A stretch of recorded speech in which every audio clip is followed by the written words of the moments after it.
Hello everyone, मैं नीलम तिवारी आप सभी का मैग्नेट ब्रेन्स में बहुत बहुत स्वागत करती हूँ। मैग्नेट ब्रेन्स एक ऐसा चैनल है जहाँ पर आपको किंडरगार्टन से लेकर 12th क्लास तक का सारा स्टडी मटेरियल बिल्कुल फ्री अवेलेबल करवाया जाता है। तो जैसा कि हम अपने अब दूसरे पैराग्राफ पे आए हैं तो उसमें आता है एक अपना श्लोक। अच्छा, अब आप अभी हम जो ये श्लोक पढ़ाएंगे उसके बाद उसका अन्वय और उसका अर्थ बताएंगे और उसके बाद जो हमारा गद्यांश आएगा फिर उसको शुरू करेंगे। लेकिन श्लोक को हम अलग से क्यों समझा रहे हैं, इसको और गद्यांशों के साथ में क्यों मिक्स नहीं कर रहे हैं, वो इसलिए कि नाटक जो आप लोगों को प्रश्न पत्र में पूछेंगे ना, तो वो हो सकता है कि गद्यांश वाला पार्ट ना देख के वो अकेला एक श्लोक पूछ लें।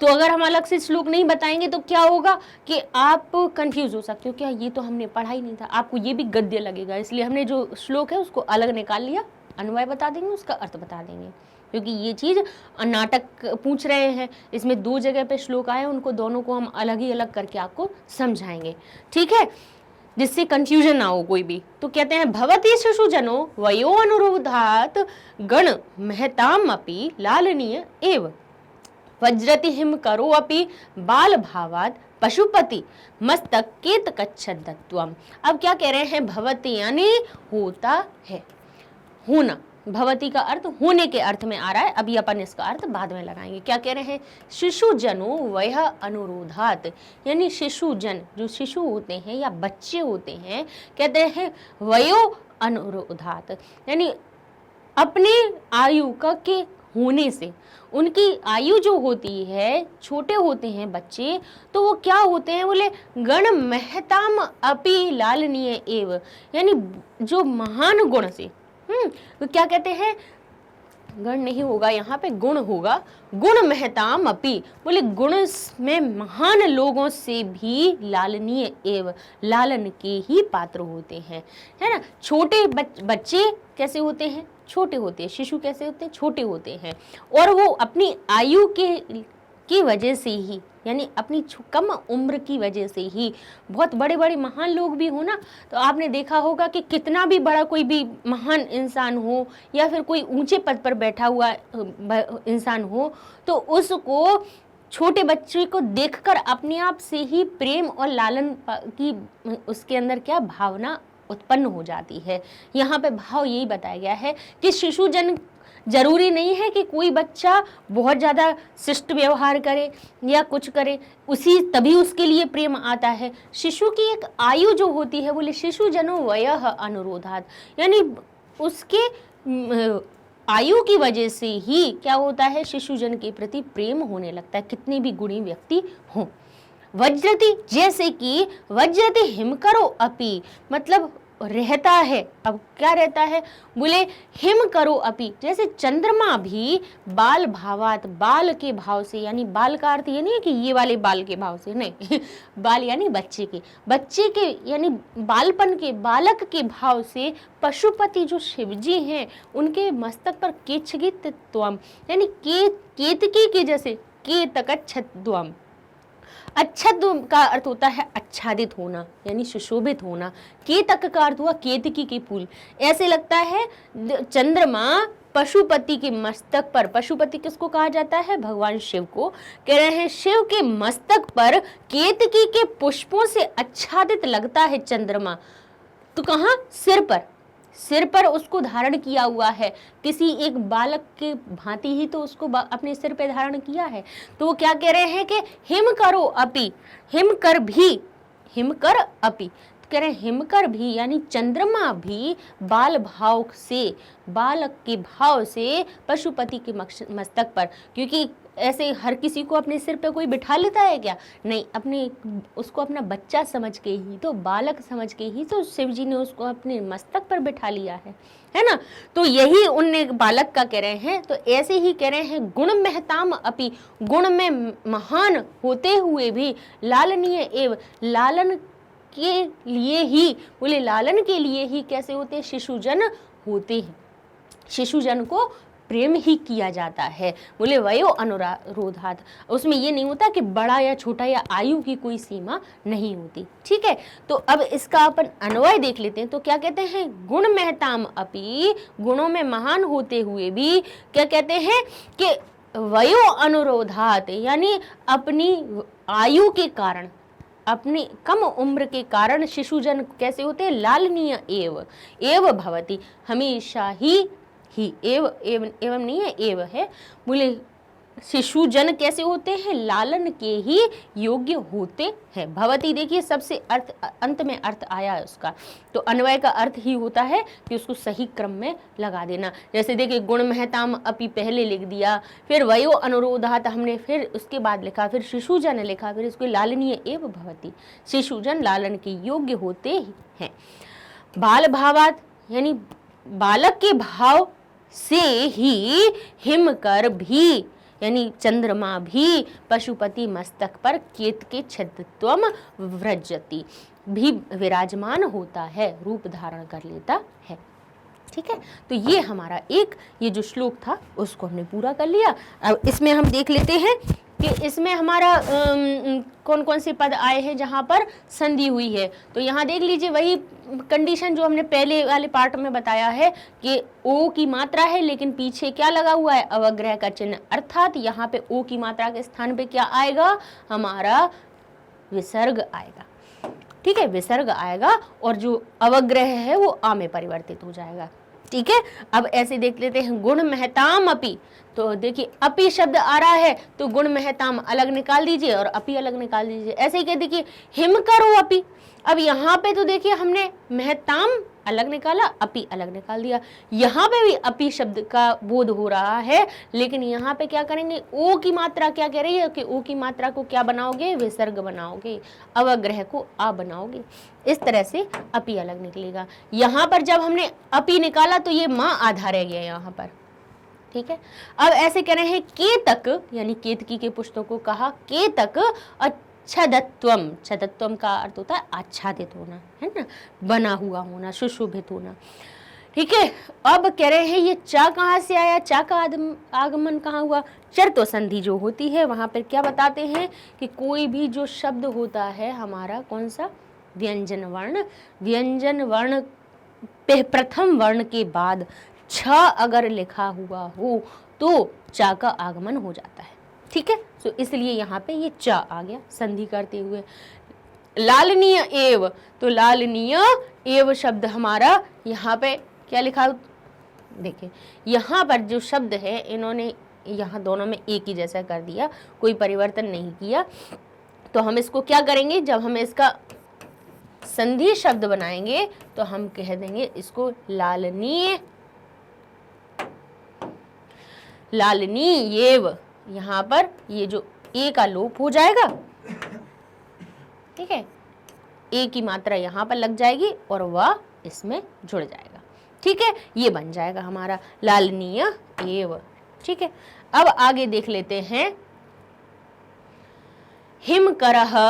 अब इसमें समास देख लेते हैं कि हिमकरह, हिमकर किससे बना, बोले हिमम करोति इति, जिससे हिम हो जाए, हिम यानी ठंडक। हिम का अर्थ एक हमारा बर्फ से भी होता है और एक ठंडक से भी होता है। तो कहते हैं हिम करह, हिम को करने वाला यानी ठंडक उत्पन्न करने वाला। तो सूर्य क्या होता है, हमारा गर्मी देता है, और यहीं पे हिम यानी ठंडक कौन देता है, चंद्रमा। चंद्रमा से शीतलता होती है और सूर्य से गर्मी होती है, इसीलिए चंद्रमा को हिम कर भी कहा जाता है। तो कह रहे हैं हिमम करोति इत, जो हिम को करता है। तो ये कौन सा हो गया हमारा, एक तो उपपद तत्पुरुष समास भी हो गया और एक हमारा ये बहुब्रीहि समास का भी रूप बनता है। ठीक है, अब इसमें क्या कह सकते हैं, हिमम करोति यह सह, ये भी लिख देंगे हम, अगर इति की जगह पे लिख दे हिमम करोति यह सह, तो ये हमारा कौन सा हो जाएगा, बहुब्रीहि समास भी हो जाएगा। ठीक है, बहुब्रीहि समास। ठीक, और हमारा उपपद तत्पुरुष समास भी हो रहा है। इसी तरह से कह रहे हैं शिशु जनो, शिशु जनों से होगा शिशु हो जनः। ठीक है, कौन सा जन, बोले अब इसमें कौन सी अब कहेंगे, बोले यहाँ पे इसलिए बोले ये कर्मधारय है कि जन तो है लेकिन वो कैसा है, शिशु है। किसी पुरुष के, किसी इंसान के होने की बात जन से हमें दर्शाई जा रही है, लेकिन वो जन कैसा है, भाई होता तो भाई छोटा बच्चा हो, बूढ़ा हो या जवान हो, कोई व्यक्ति होता तो कोई इंसान ही है। है ना, छोटा भी बच्चा हो सकता है, वो बड़ा भी हो सकता है। तो जन शब्द यहाँ पर इंसान की होने की बात बता रहा है, किसी व्यक्ति की बात बता रहा है, लेकिन वो व्यक्ति कैसा है, कह रहे हैं शिशु, छोटा। तो शिशु जो अवस्था है, शैशव अवस्था होती है, शैशव अवस्था से उसको शिशु नाम दिया गया। तो यहाँ पर जन की विशेषता शिशु ने बता दी, इसलिए वो कौन सा हो गया, हमारा कर्मधारय शब्द हो गया, कर्मधारय हो गया। और यहाँ पर ये हमने शिशु जन के क्या कर दिया, इसमें हमने प्रथमा विभक्ति लगा के इनके नामों को दर्शा दिया। अब ऐसे ही कहने बाल के भाव, बालक का, बाल भाव में कौन सा बीच में समास आ रहा है, कह रहे बाल का भाव, काकी के का अर्थ आ रहा है, इसीलिए क्या बालस्य भावात, तो हमारा कौन सा हो जाएगा, षष्ठी हो जाएगा। पशुपति मस्तक, पशुपति के मस्तक पर, तो यहाँ पे पशुपति में के काकी के का अर्थ बताना है, तो सब षष्ठी विभक्ति लगाई और मस्तक हमने वैसा ही लिख दिया, ये षष्ठी हो गया। ऐसे कह रहे हैं वयो अनुरोधात, वयो अनुरोधात यानी बालक आयु का, वय शब्द किसके लिए होता है, आयु का अनुरोध, आयु का अनुरोध होने पे, तो बोले वयसः काकी के का अर्थ आ रहा है आयु का अनुरोध होने पर। तो इसमें काकी के का अर्थ तो जो वय शब्द था उसका षष्ठी लाएंगे, तो वो क्या बन जाएगा, वयसः, तो ये भी हमारा षष्ठी तत्पुरुष समास हो जाएगा। ठीक है, आगे देख लेते हैं प्रकृति प्रत्यय कौन कौन से आए इस श्लोक में, कि लालनीय, लाल भी ये नहीं होगा, ये क्या हो जाएगा, लालनीय, तो क्या हो जाएगा, लाल और अनियर प्रत्यय, उसमें छदत्व में छद धातु है और त्व प्रत्यय है इसमें। आगे देख लेते हैं इसमें क्या लिखा हुआ है, अव्यय देख लेते हैं, एव आया है जिसमें ही और अपी का अर्थ उसमें बार बार आया ही है और उसका अर्थ होता है भी। सत्यमेव जयते, सत्यम और एव जयते, अहम अपि पठामि, मैं भी पढ़ता हूँ, ये इनके प्रयोग हो गए। आगे देख लेते हैं प्रत्यय कौन कौन से, इसके पर्याय शब्द भी देख लेते हैं। शिशुजन को बालक भी कहा जाता है, वह का अर्थ आयु होता है। गुण महताम का अर्थ होता है गुण में महान जन, तो गुणी जना नाम, गुणी जो लोग होते हैं उनको गुण महताम कहते हैं। अंकम का अर्थ होता है क्रोडम, यानी हमारी गोदी होती है ना, जिसमें हम अपने किसी भी छोटे से शिशु को बिठा लेते हैं, उसको अंक कहा जाता है। हिमकर चंद्रमा भी होता है। पशुपति शिव, वज्रति यानी धारण करना। अब हम आगे देख लेते हैं अपना, अब देखिए हमने उसको अलग से समझा दिया, अब अपने हम पैराग्राफ पे आ जाते हैं। तो राम क्या कहते हैं, उन्होंने कहा कि मस्तक पर धारण करने योग्य बन जाता है, इसलिए तुम लोग ऐसा नहीं सोचो कि ये बात क्यों हुई थी, ये जो श्लोक क्यों कहा गया, वो इसलिए कहा गया क्योंकि राम कह रहे थे हमारी गोदी में बैठ जाओ, और वो लोग मना कर रहे थे, कौन, लव कुश दोनों मना कर रहे थे। तो फिर उन्होंने, राम ने ये चीज़ उनको समझाई कि ये नहीं सोचो कि आपको सिंहासन पर नहीं बैठना है, तो हमारी गोदी में आकर बैठ जाओ। तो कहेंगे वो कहेंगे इतनी आप दया मत करो, इतनी कृपा नहीं करो, तो कहेंगे बस करो, अब बस करो, अब मत करो, बैठो यहाँ पर। ठीक है, फिर वो समझाएंगे उनको कि ऐसा होता है कि शिशुजन जो होते हैं, जो बच्चे होते हैं, वो कैसे होते हैं, वो लालन के योग्य हुए होते हैं। भले कोई भी कितना भी गुणवान व्यक्ति बैठा हुआ हो, लेकिन वो तो कैसे होते हैं, हमेशा प्रेम के ही पात्र होते हैं। ठीक है, तो अब क्या कहते हैं राम, फिर कहते हैं ऐशा भवतो, क्या कहते हैं, यह आप दोनों सौंदर्य, अब कहते हैं सौंदर्य अवलोक जनितेन। अब क्या कह रहे हैं, अवलोक के जन, सुंदर को देख कर क्या हो रहा है, तेन, आपकी सुंदरता को देखने के कारण कौतूहलेन, कौतूहल से मैं पृच्छामि पूछता हूँ, एषः यानी यह तुम दोनों की, एषः का अर्थ हुआ यह, भवतो यानी तुम दोनों की, क्योंकि काकी के का अर्थ यहाँ पे क्यों निकला है, भवत शब्द में यहाँ पर षष्ठी विभक्ति द्विवचन का रूप लगा है। कहते हैं यह एषः भवतो, यह तुम दोनों की सौंदर्य को अवलोकन करके जनितेन, तुम दोनों की अवलोकन करके, आप दोनों की सुंदरता को देख करके, कौतूहल के द्वारा, कौतूहल से यानी बहुत उत्सुकता से मैं पृच्छामि पूछता हूँ, मतलब तुम दोनों इतने सुंदर लग रहे हो, उसको देखकर मैं ये प्रश्न पूछता हूँ कि क्षत्रिय कुल पितामहयो, कह रहे हैं कि क्षत्रिय कुल के में क्षत्रिय कुल के जो पिता हैं कि सूर्य चंद्रों को वा, सूर्य या चंद्र कौन भवतोर वंशस्य कर्ता, तुम दोनों के, भवतो यानी तुम दोनों के वंश के कर्ता कौन है, मतलब तुम किस वंश से हो, तुम्हारे, वो क्या कह रहे हैं कि क्षत्रिय कुल के जो पितामहियों, क्षत्रिय कुल के दो पूर्वज हैं, कौन है, एक चंद्रवंशी होते हैं, एक सूर्यवंशी होते हैं, ठीक है, दो कुल होते हैं। तो वो क्या कह रहे हैं कि क्षत्रिय कुल पितामहियों, क्षत्रिय कुल के जो पितामह हैं, पूर्वज हैं, जो बड़े हैं, पितामह किसके लिए होते हैं, दादा परदादा के लिए प्रयोग किया जाता है। तो कह रहे हैं क्षत्रिय कुल के जो पितामह है सूर्य चंद्रयो, सूर्य और चंद्रमा, सूर्य या चंद्रमा को, बोले किसके, बोले भवतोर वंशस्य कर्ता है, कौन तुम्हारे वंश के कर्ता है, ठीक है। अब वो लव कहेंगे भगवान सहस्त्र दीधिति, क्या कह रहे हैं कि भगवान सूर्य। तो लव ने उत्तर दिया कि भगवान सूर्य हमारे कौन है, वंशज है। राम क्या कहेंगे, कथम अस्मत्य असमान भिजनो समृतौ, कह रहे हैं कथम यानी कैसे, कैसे, बोले कथम अस्म किस प्रकार से, बोले समान भिजनो, अभिजनो, समान अभिजन, संव्रतौ यानी समान कुल में पैदा होने, संव्रत का अर्थ होता है पैदा होना, बोले अभिजनौ आप दोनों, यानी तुम दोनों और मैं, कैसे यानी कैसे समान अभिजनौ, कैसे हम लोग समान कुल में पैदा हुए जन हैं, क्या कहते हैं कैसे हम दोनों, एक दोनों, आप और हम दोनों कैसे एक ही वंश में पैदा होने वाले हैं। कथम अस्मत् यानी हम दोनों, समान समान अभित जनौ, कैसे हम दोनों समान हैं। अब जिसमें से अगर आप अलग अलग निकालेंगे तो आप किसको अर्थ कितने आराम से आ जाएगा, बोले कथम यानी कैसे, अस्मत् यानी हम दोनों, हम लोग कैसे, समान एक ही समान यानी एक ही, अभिजनौ एक ही कुल में पैदा होने, संव्रतौ कैसे एक ही कुल में पैदा होने वाले जन हैं अपन सब, क्योंकि जो राम हैं वो भी कैसे हैं, सूर्यवंशी हैं, सूर्य के वंशज वो भी हैं। तो उन्होंने यही चीज पूछी उनसे।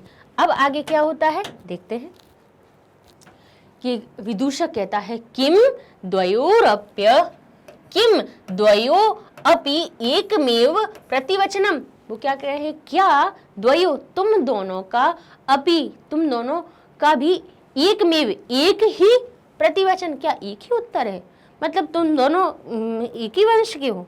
जब उसने लव ने बताया कि हम सूर्यवंश, सूर्य हमारे कौन है, वंशज है, तो विदूषक ने कहा कि क्या तुम दोनों का एक ही उत्तर है।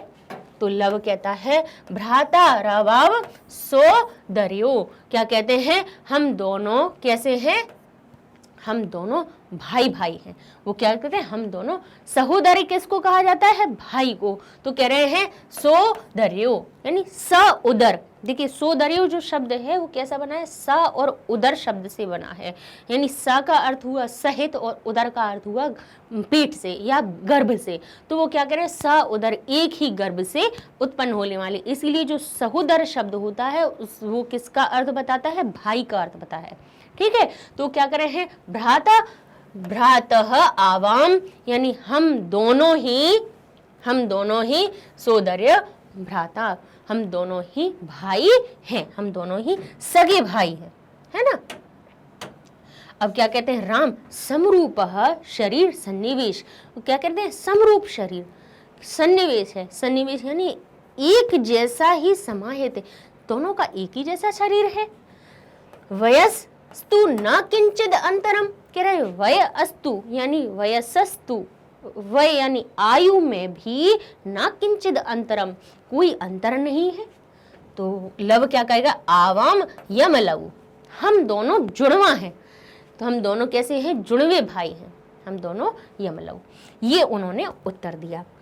ठीक है, इतना समझ में आ गया कि विदूषक कहेगा किम द्वयोर द्वयो अपि एक में प्रतिवचनम, यहाँ पर अपि कहाँ से निकला है, यहाँ से र और यहाँ से प और छोटी की मात्रा या के उधर से, इधर यण संधि हुई है। अभी अपन संधि पढ़ेंगे तब आपको समझाएंगे इसमें। तो वो क्या कहा उन्होंने, किम द्वयोरप्येक मेव प्रतिवचनम, क्या तुम दोनों का एक ही उत्तर है, यानी तुम दोनों एक ही बात कर रहे हो। तो उन्होंने कहा भ्राता रावाम, बोले सोदर्यो, हम दोनों क्या हैं, बोले हम दोनों भाई हैं, सगे भाई हैं। समरूप शरीर सन्निवेश, राम कहेंगे एक जैसे ही दोनों के शरीर की बनावट है। तो वय अस्तु ना किंचित अंतरम, और किस में, बोले वय यानी आयु में भी ना किंचित अंतरम, अस्तु तुम दोनों की आयु में भी कोई अंतर नहीं है। तो लव कहेगा आवाम यम लव, हम दोनों जुड़वे भाई हैं। अब आगे क्या होता है, तो वो कहेगा, राम कहेंगे संप्रति युज्यते, बोले अब ठीक है, तो किम नाम ध्येयम, संप्रति, चलो ठीक है। तो कहेंगे अब ठीक है, अब समझ में आई बात, है ना। तो उन्होंने कहा संप्रति युज्यते, अब उचित है, अब ठीक है बात, ठीक है। किम नाम ध्येयम, अब वो कहेंगे नाम क्या है, तो क्या कहेंगे नाम ध्येयम, तो लव कहेगा, अब आप कहेंगे आर्यस्य वंदनायाम लव इत्यामानम श्रावयामि, ठीक है। और कुशम निर्देश्य आर्यो अपि गुरु चरण वंदनायाम, ठीक है। तो अब देखिए, अब वो अपने नाम कैसे बताएंगे, कहेंगे आर्यों की वंदना में लव, आर्यों की वंदना करने वाला मैं लव इत्यमानम श्रावयामि, मैं आपको सुनाता हूँ। अब वो क्या कहेंगे, लव है मेरा अपना नाम बता रहे हैं। तो वो क्या कह रहे हैं कि आर्यस्य, आर्य की वंदनायाम, आर्य की वंदना में, आर्यों की वंदना में लव मेरा नाम है, लव अपने नाम को बोल रहा है ना, तो कह रहा है लव इत्यमानम श्रावयामि, मैं आपको सुनाता हूँ। लव ये मेरा नाम है, ये बताया कि लव ये मैं आपको सुनाता हूँ। अब कुश को क्या करता है, निर्देश भी देता है कि तुम भी अपना नाम बताओ, है ना, करके। और क्या कहते हैं, आर्यो अपि गुरु चरण वंदनायाम, और गुरु की आर्यों की वंदना करता हूँ, और किसकी, और भी किसकी, कहते हैं आर्यो अपि गुरु, आर्यों के साथ भी गुरु चरण वंदनायाम, और गुरुओं की चरण वंदना करता हूँ। लव इस प्रकार मेरा नाम है, ठीक है। वो कह रहे हैं ना इत्यामानम, यह मेरा नाम है, ठीक है। अब आगे क्या कहते हैं वो, कि कुश क्या कहेगा, अहम अपि कुश इत्यामानम श्रावयामि, कुश अहम अपि, मैं भी कुश अपने आप को सुनाता हूँ, मैं भी आपको श्रावयामि, आप सुनो मुझे, ठीक है, मैं भी आपको सुनाता हूँ कि कुश मेरा नाम है। ये चीज उन दोनों ने अपनी बताई। यहाँ तक अब इनका नाम का परिचय हो गया। अब आगे देख लेते हैं, इनके संधि शब्दों को देख लेते हैं कि सौंदर्यावलोकन जनितेन, तो सौंदर्य शब्द में यहाँ पे सौंदर्या शब्द हो गया, अवलोक जनितेन हमारा अलग निकाल दिया हमने। ऐसे ही इत्यामानम में इति आत्मानम, इत्यात्मानम में क्या हुआ, इति शब्द अलग निकाला, एक अव्यय है, आत्मानम अलग लिखा।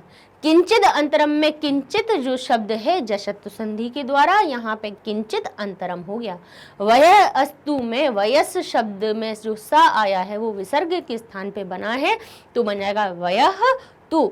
आर्यो अपि में, आर्यो शब्द में देखिए ये अवग्रह बता रहा है कि ओ की मात्रा विसर्ग के होने से आई है, तो आर्यः अपि हमने अलग निकाला। अब यहाँ पर देख लीजिए फिर से, देखिए द्वयो नहीं होगा, ये द्वयो होगा, मिसप्रिंट है, कह रहे हैं द्वयोर अप्य मेकम, तो द्वयोर जो र शब्द है उसने बताया कि यहाँ पर विसर्ग लगाइए, ठीक है। अब यहाँ से जब र में से विसर्ग निकला तो कौन क्या बचा, अ, तो हो गया अपि। अब ई की मात्रा कहाँ से आई, ये जो या लगा हुआ है यण संधि या कहती है, ईक से या बन जाता है, तो पा में छोटी की मात्रा लगाई, तो अब क्या हुआ, या जब छोटी की मात्रा बन गया तो ए अलग हो गया, तो एक में हो गया, ठीक है। अब ऐसे ही भवतोर वंशीय, तो ये र कहाँ से आया है, बोले रत्व संधि विसर्ग से, तो भवतो वंशस्य अलग कर दिया। कथमस्मत, तो कथम शब्द अलग निकाला और अस्मत अलग निकाल दिया, कथम अस्मत, कैसे हम सब, ठीक। ऐसे अहमपि में अहम अलग निकाला, अपि अलग निकाला। समाना भिजनौ, तो समान अलग निकाला और अभिजन शब्द हमने अलग निकाला। ठीक है, ऐसे ही भ्रातारा आवामम, तो क्या हुआ, भ्रातारौ शब्द अलग निकाला और हमारा ये आवामम अलग निकाला। ठीक है, ये हमारे क्या हो गए, संधि शब्द हो गए। आगे देख लेते हैं समासिक पद कौन से हुए, सूर्य चंद्रयो। अब सूर्य और चंद्रमा और शब्द आ गया बीच में तो द्वंद्व समास है ये। तो सूर्य च चंद्र च तयो, नहीं भी दोनों, तयो लगा भी दीजिए, नहीं भी लगाना हो तो भी कोई बड़ी बात नहीं है, लेकिन लगाना इसलिए जरूरी है क्योंकि यहाँ पर जो यो शब्द जो है वो बता रहा है कि यहाँ पे षष्ठी विभक्ति है। षष्ठी विभक्ति का रूप बता रहे हैं कि सूर्य और चंद्रमा के, काकी के का अर्थ है। तो भाई जब हम विग्रह करते हैं तो हम विभक्ति भी सब में साथ में बता देते कि द्वंद्व में ये वाली विभक्ति, अगर प्रथमा विभक्ति होती सूर्य चंद्र या सूर्य चंद्रौ इतना लिखा हुआ होता, सूर्य चंद्रौ लिखा होता तो हम कहते सूर्य च चंद्रश्च। ठीक है, लेकिन यहाँ पे जब अगर कोई और विभक्ति भी प्रयोग हुई है तो हम क्या करेंगे, उस विभक्ति को अलग से दर्शाने के लिए हम ये तयो शब्द लगा देंगे, जो स शब्द होता है उसी, जैसे यहाँ पे षष्ठी विभक्ति द्विवचन का रूप है तो यहाँ पे भी षष्ठी विभक्ति द्विवचन का रूप करके विग्रह बता देंगे। ऐसे ही गुरु बोले गुरु चरणम, तो गुरु के चरण, काकी के का अर्थ बता रहे हैं तो गुरु शब्द में षष्ठी विभक्ति लगा दी। सहस्त्र दीदीति, तो क्या कह रहे हैं कि सहस्त्रम दधाति इति, जो सहस्त्र किरणों को देने वाले हैं वो उनके बारे में बता। तो इसमें हमारा उपपद तत्पुरुष समास हो गया। शरीर सन्निवेश, सन्निवेश का सहित होने का अर्थ आता है कि शरीर से के द्वारा सहित। तो यहाँ पे जहाँ पे सन्निवेश का अर्थ हो जाए, साथ का अर्थ हो जाए, सह का अर्थ हो जाए, वहाँ पे तृतीया विभक्ति आ जाती है। तो शरीरेण सन्निवेश, तो शरीर में तृतीया विभक्ति लगा के सन्निवेश अलग कर दिया तो तृतीया तत्पुरुष समास हो गया। अब कह रहे हैं पितामहयो में पितामहियो, कह रहे हैं पितामह पितामह च तयो, काकी के का अर्थ था यहाँ पे, देखिए षष्ठी विभक्ति का था इसीलिए यहाँ पे त लगाया।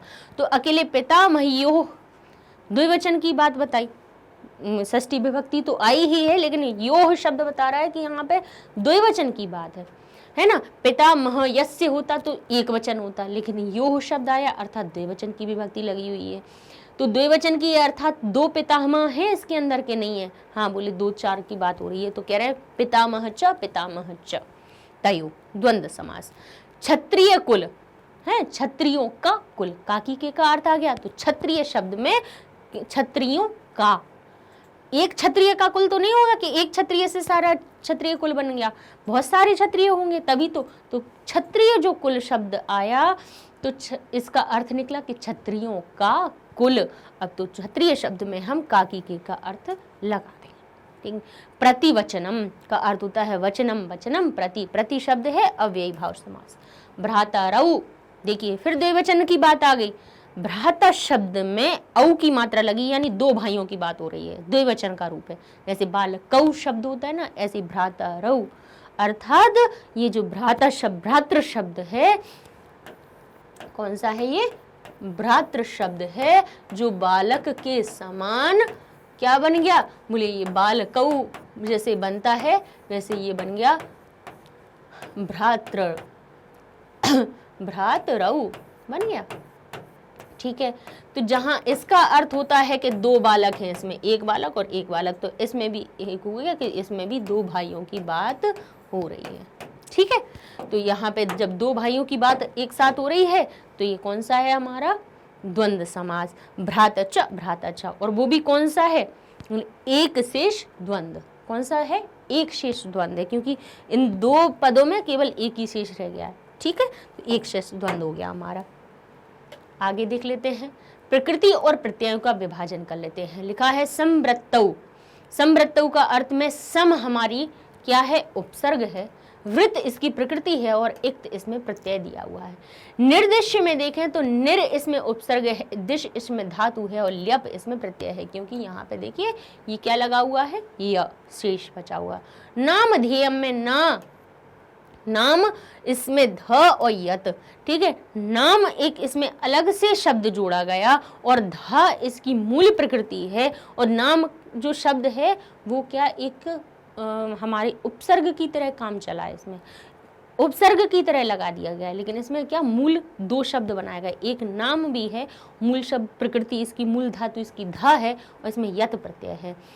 अब जनितेन, तो जनितेन में हमारा एन तो हमारा किससे लगा, तृतीया विभक्ति से, मूल क्या हो गया जनित, और त कहाँ से आता है इक्त प्रत्यय से, तो जन धातु इक्त प्रत्यय, तो ये हमारा हो गया जनितेन, ठीक है।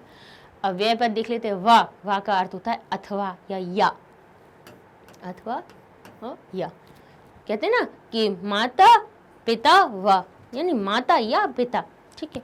ये वा जो शब्द होता है वो संस्कृत में या का अर्थ होता है, संप्रति का अर्थ होता है अब, प्रति के अर्थ होता है की ओर, है ना, की ओर चलते हैं, किसकी, विद्यालय की ओर चलते हैं, विद्यालयम प्रति गच्छति।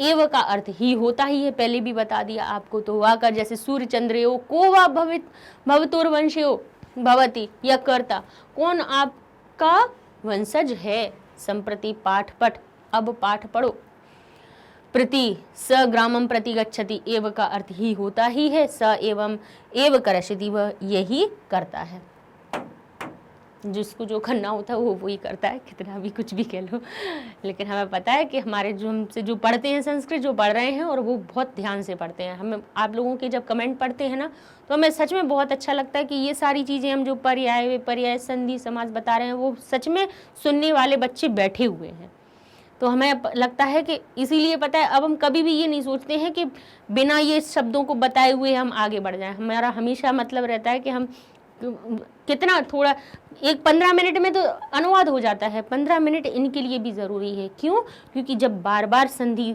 समझाएंगे, बार बार समास समझाएंगे, तो फिर जब संधि समास आते हैं तो फिर उनको रटने की ज़रूरत नहीं पड़ती है, सुनते सुनते याद हो जाती है चीज़ें, है ना।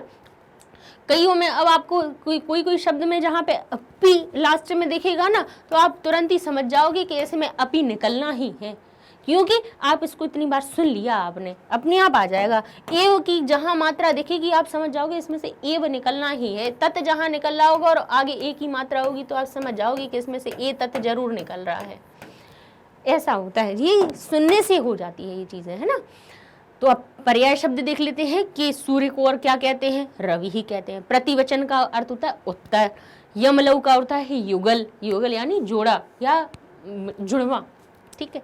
वंदना प्रार्थना, चंद्र को शशि भी कहते हैं। सौदर्यऊ शब्द तो सहोदरऊ यानी भाई भाई, दो भाइयों की बात हो रही है, इस दोनों में ही द्विवचन की विभक्ति लगी है। संव्रतऊ यानी संजाति, यानी साथ में संजातऊ आएगा, संजाति नहीं आएगा, संजातऊ आएगा।